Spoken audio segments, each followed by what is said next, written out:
ప్రయాణం చేసినప్పుడు చేతిలో కర్ర ఉండేది. విష జంతువులు కానీ ఏదైనా దాడి చేస్తాయేమో అని బలమైన కర్ర ఉండేది. ఇప్పుడులాగా రోడ్లు కార్లు లేవు కదా. అదంతా కూడా వారు ఎక్కడ ప్రయాణం చేసినా మనిషికి కాపుదల కొరకు కర్ర ఉండేది. కర్ర ఎప్పుడు సపోర్ట్గా ఉండేది. ముసలి వాళ్ళకి నడవటానికి సపోర్ట్ ఉండే కర్ర వేరు, ప్రయాణంలో వెళ్ళేవానికి చేతులు ఉండే కర్ర వేరు. అది కాపరి దుడ్డి కర్ర అంటారు. ఆమె హల్లెలూయా. దేవుడు మీ చేతిలో ఏది ఉన్నదో, మెకానిక్ ఉందా, లేకపోతే వ్యవసాయం చేస్తున్నావా, వైద్యం చేస్తున్నావా, లేకపోతే వ్యవసాయం చేస్తున్నావా, 3 సంవత్సరాలకి ధనసంఖ్య ప్రార్థన చేయగా దేవుని వారికి గర్భఫలాన్ని కుమార్తెని ఇచ్చారని వారు సాక్ష్యం చెప్తున్నారు. ఈ సాక్ష్యం దేవుడు దీవించుగాక. ఆమేన్. హల్లెలూయా. చాలా సాక్ష్యాలు ఉన్నాయి. మరొక సాక్ష్యం చూడండి. మరి కౌలు పిల్లలను దేవుడు ఇచ్చాడని, 2 బిడ్డలను దేవుడు ఇచ్చాడు. ఆమెకి 9 మాసాలు కూడా నిలబడదని చెప్పాడు. డాక్టర్ గారు చెప్పంటే 5వ నెలలో తీసేయాలి, అబార్షన్ చేసేయాలి చెప్తే దేవుడు ఇచ్చిన వాగ్దానం ఆ బిడ్డ పట్ల నెరవేరు. ఎలా జరిగిందో, ఎలా బిడ్డలు ఎత్తుకొచ్చిందో, ఎలా సాక్షి చెప్పిందో మనం చూద్దాం. దేవునికి వందనాలు. మాకు గర్భఫలం లేదు. పెళ్ళయి 11 సంవత్సరాలు అయింది. గర్భఫలం కోసం ఎన్నో హాస్పిటల్ తిరిగినా మీకు పిల్లల సంతానం కష్టమమ్మ అని చెప్పారు. ఎన్నో ప్రార్థనలు తిరిగాము, ఎన్నో చేసాము. ఇంకా ఇక్కడ మా ఇంటి గడవలు అన్నారు, ఇలాగ ఇసాగయ్య గారు ప్రార్థించే ఎంతో మంది గర్భఫలం వస్తుంది, నువ్వు కూడా వెళ్ళాను అన్నారు. అన్నాక చాలా నెలలు రాలేదు. ఇన్ని తిరిగాను, ఇన్ని చేస్తాను. చివరిసారి ఇంకా ఆయన మీద ప్రార్థన చేద్దామని ఇక్కడికి వచ్చాము. సంవత్సరం వచ్చాను. సంవత్సరం వచ్చాక తర్వాత ఇసాగయ్య గారితో ప్రార్థన చేయించుకునే వాళ్ళు తప్ప ఎప్పుడు ఇలాగ అడగలేదు. మేము ఆయన్ని అడిగాక ఇలాగా మాకు 5 సంవత్సరాలు అయిందండి, గర్భఫలం లేదు, మీ దగ్గరకు వస్తే దేవుడు ఖచ్చితంగా మొర ఆలకిస్తాడని అన్నారండి.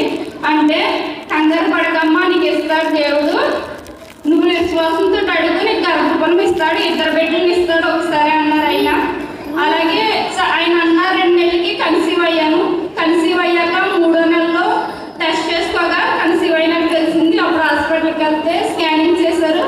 స్కానింగ్ లో ట్విన్స్ అని చెప్పారు. ఇలాగ అయ్యారండి, ట్విన్స్ అన్నారండి, ప్రార్థన చేయండి అంటే ప్రార్థన చేస్తామమ్మా అని అన్నారండి. తర్వాత 6 నెలలు పోయి 5వ నెల వచ్చిందండి. 5వ నెల వచ్చాక అలా బ్లీడింగ్ అయిపోయి డెలివరీ వచ్చేసి ఇలాగ అన్నారు. అన్నాక బేబీ కిందకి వెళ్ళిపోయింది, అర్జెంట్గా ఆపరేషన్ చేసి కుట్లు వేయాలన్నారు. మళ్ళీ అప్పుడు ఆపరేషన్ చేసి బేబీని పైకి పెట్టి కుట్లేసారు. కుట్లేసాక అయినా ప్రయాణం చేయొద్దన్నా సరే నేను ఇసాగయ్య గారి కోసం వచ్చి ఇలాగ అయ్యారండి, ఇలా డెలివరీ అయిపోద్ది అంటున్నారు. బేబీని ఇలా కుట్లేసారండి. ప్రార్థన చేయండి అయ్యారండి అంటే, నీకు అమ్మ కంగారు పడకు, 9వ నెలలోనే వస్తుందమ్మ డెలివరీ అని అన్నారండి. అన్నాక 6వ నెల వచ్చింది. అంతే బ్లీడింగ్ అయిపోయి బాగా హాస్పిటల్కి వెళ్తే డెలివరీ అయిపోద్దమ్మా, నీకు ఎమర్జెన్సీగా కాకినాడ రాసేస్తున్నామని అప్పటికప్పుడు కాకినాడ పంపించేశారండి. కాకినాడ వెళ్ళాక బ్లీడింగ్ అయిపోయి నీకు బేబీని అయితే చెప్పలేమమ్మా, తల్లిని అయితే ఇస్తాము, తల్లి కావాలనుకుంటే పిల్లలు ముదురుకోండి, పిల్లలు కావాలనుకుంటే తల్లి ముదురుకోవాలి అని అన్నారు. కానీ నేను దేవుడి మీద విశ్వాసంతో ఇసాగయ్య గారు ఇచ్చిన వాగ్దానం బట్టి, ప్రభా నువ్వు ఇచ్చిన వాగ్దానం తండ్రి, నువ్వు ఇచ్చిన బిడ్డలు ప్రభా, నాకు నీ చిత్తం ప్రభా, నువ్వేం చేయాలనుకున్నా నీ ఆజ్ఞలు ఏది లేదు ప్రభా, ఇంతవరకు నన్ను నడిపించప్పుడు ఇప్పుడు కూడా నువ్వు నన్ను నడిపించు ప్రభా, నా బిడ్డల్ని నన్ను క్షేమంగా పంపితే నేను సాక్ష్యం చెప్పుకుంటాను, ప్రార్థనకి వెళ్ళాలనుకున్నానండి. అలాగే ఆ రోజు సరండి నొప్పి ఏమైనా వస్తే, ఏమైనా బ్లీడింగ్ ఎక్కువ వస్తే ఆపరేషన్ చేసి మార్నింగ్ తీసేస్తామని చెప్పారు. కానీ దేవుడి కృప రోజు నైట్ అంతా నేను ప్రార్థన చేసుకుంటూనే ఉన్నాను. తండ్రి నువ్వు ఇచ్చిన బిడ్డలు ప్రభా, నువ్వు ఇచ్చిన బిడ్డల ప్రభా, నీ చిత్తం ప్రభా, నువ్వు ఏం చేయాలనుకుంటావు చేయి తండ్రి అని ప్రార్థన చేసుకుంటూనే ఉన్నాను. అలాగే తండ్రి ఆ రోజు నుంచి డెలివరీ అవ్వలేదండి, అవ్వలేదు. 6వ నెల, 7వ నెల, 8వ నెల పూర్తి అయిపోయి 9వ నెల అనగా నాకు ఆపరేషన్ చేసి 2 బిడ్డని అంటే బేబీని వేసి పెట్టట్లేదని అప్పటికప్పుడు నేను ఆపరేషన్ చేసేసారండి. 2కి ఒకటే పేగ అయిపోవడం వల్ల 3 చేసుకున్నారంట.